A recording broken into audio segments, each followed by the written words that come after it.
Olá, turminha, estamos aqui de volta com as nossas aulas e hoje nós vamos falar sobre textos narrativos.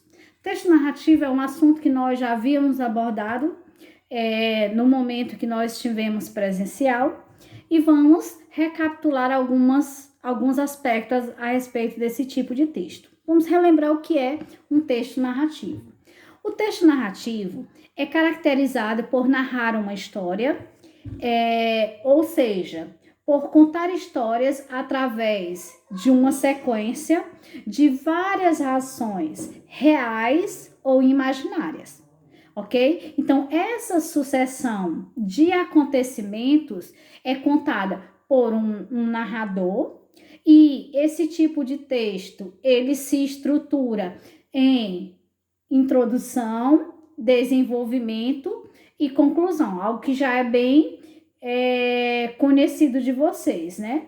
Então, nas narrativas são apresentadas a seguinte estrutura, né? Então, os principais elementos da narrativa são aqueles que nós já conhecemos: o espaço, o tempo, os personagens, o enredo e o narrador, ok? Então, vamos ver um pouquinho o que significa cada um desses elementos. O que é o espaço?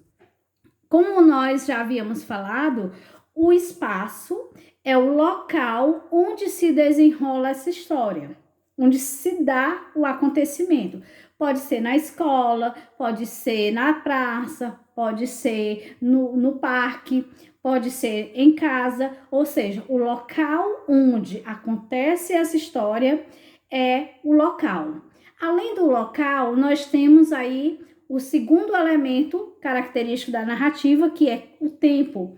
Então, quando nós falamos de tempo, nós estamos falando do tempo cronológico, ou seja, das horas, dos dias, ano, ou seja, nós estamos falando do tempo em que durou essa ação. Então, nós temos que observar que numa narrativa sempre vai estar lá relatado, vai estar explícito o tempo em que a ação aconteceu.